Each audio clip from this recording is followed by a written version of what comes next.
네, 안녕하세요. 오늘은 평균임금과 관련된 판례 살펴보도록 하겠습니다. 이 사실관계에서 근로자는 형사사건으로 구속돼서 5개월간 무급 휴직했다가 퇴직을 하게 된 겁니다. 그랬을 때 근로자가 퇴직하면은 계속 근로 1년 이상인 근로자라면 퇴직금을 산정해서 지급을 해야겠죠. 회사는 어떻게 퇴직금을 산정해서 지급했냐면요. 여러분, 우리 원칙적인 평균임금 산정 방법은 뭡니까? 산정사유 발생일 이전 3개월간의 임금을 그 기간의 일수로 나눠주는 거죠. 그래서 퇴직 전 3개월간의 임금을 가지고 받는데요. 무급휴직이었잖아요. 그러니까 어때요? 평균임금이 0원인 겁니다. 근기법 2조 1항 6호에 따라서 산정해 봤더니 평균임금이 없다. 그러면 평균임금 없으니까 퇴직금 없습니까? 아니죠. 근로기준법 2조 2항에 따라서 이건 평균임금이 통상임금보다 적은 경우다 라고 하면서 통상임금을 기준으로 퇴직금을 산정해서 준 겁니다. 그러니까 근로자는 어떻게 해요? 퇴직금 산정이 잘못되었다라고 한 거죠. 왜 그랬는지 한번 요걸 보시면요. 이때 회사가 퇴직금 산정의 기초로 삼은 통상임금은 한 달에 150만 원 수준이었습니다. 근데 이 근로자의 그 전까지 평균적인 월급여의 구성을 한번 보시면요. 정액급여 150만 원, 그러니까 고정급 150에 매월 성과에 따라서 달라지는 능률급여가 300에서 350만 원 정도로 이제 구성이 되어 있었던 거죠. 그럼 근로자는 한 달에 평균적으로 얼마를 받았던 겁니까? 450에서 500만 원 정도를 받았던 겁니다. 물론 내가 형사사건으로 이제 구속됐다가 퇴직한 거는 나의 규칙이 있지만 그렇다고 하더라도 회사가 산정해서 준 이 퇴직금은 어때요? 내가 평소에 받던 거랑 굉장히 차이가 많이 난다라는 거죠. 그랬을 때 쟁점이 뭘까요? 당연히 평균임금 산정 방법이 문제인데요. 그랬을 때 구체적으로 무엇이 쟁점인지 한번 보시면은 근로자가 3개월 이상 구속돼서 이제 무급으로 휴직했다가 퇴직하는 경우에 이런 경우에 근로기준법에 따라 평균임금을 산정하는 것이 현저히 부적당한 경우라고 할 수 있는지. 그 다음에 현저히 부적당한 경우라면 그럼 어떻게 퇴직금을 산정하는 게 법의 취지에 맞을지 이게 쟁점이 됐던 겁니다. 여러분 여기서 놓치지 마셔야 될 거는 만약에 이 근로자가 구속된 게 문제가 아닙니다. 구속이 되었어도 이제 그런 회사는 거의 드물지만 만약에 이 회사가 유급으로 임금을 다 지급했다. 퇴직금 문제는 없는 겁니다. 이때에는 무급으로 휴직을 했다가 퇴직해서 평균임금과 관련된 영향을 주기 때문에 이제 쟁점이 됐던 거다. 그 포인트를 한번 잡아주시고요. 판단된 거 한번 보시면 시행령 4조에 이제 평균임금을 산정할 수 없다.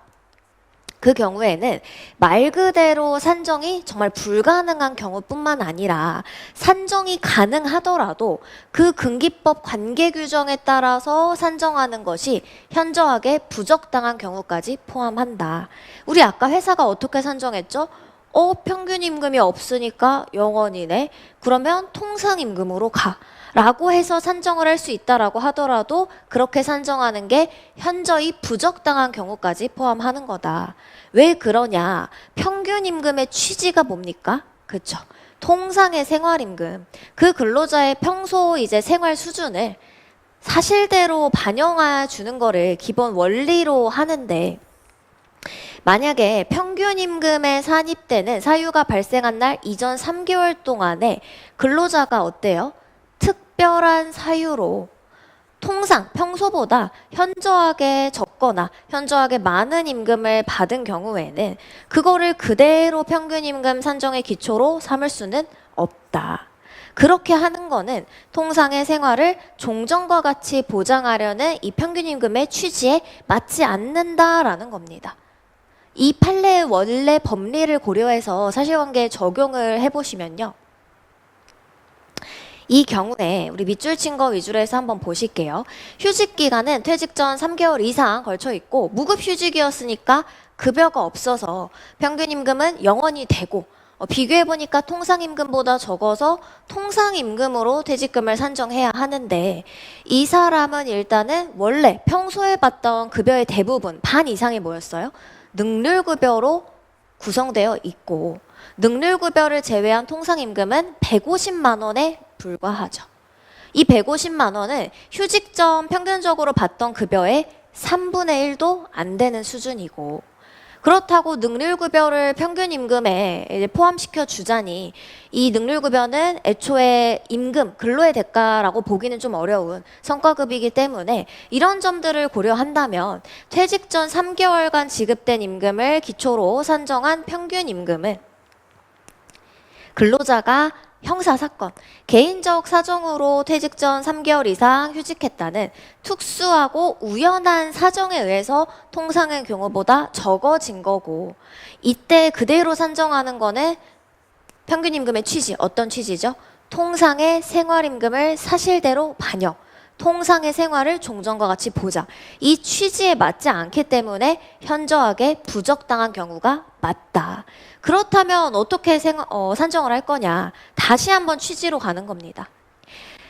평균임금의 취지가 통상의 생활임금 사실대로 반영한다는 점을 고려하며 이 근로자 평균적으로 한 달에 얼마 받았죠? 450에서 500.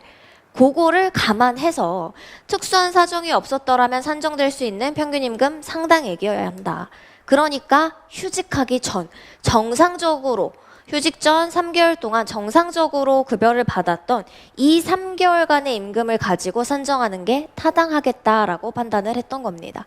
그래서 우리 쟁점이 됐던 부분, 여전히 이렇게 산정이 가능하지만 그렇게 산정하는 것은 원래 임금의 3분의 1에도 못 미치고, 그래서 근로자의 통상의 생활 수준을 사실대로 반영하지 못하는 점을 고려하면 현저히 부적당한 경우에 해당한다. 그럼 어떻게 산정하냐?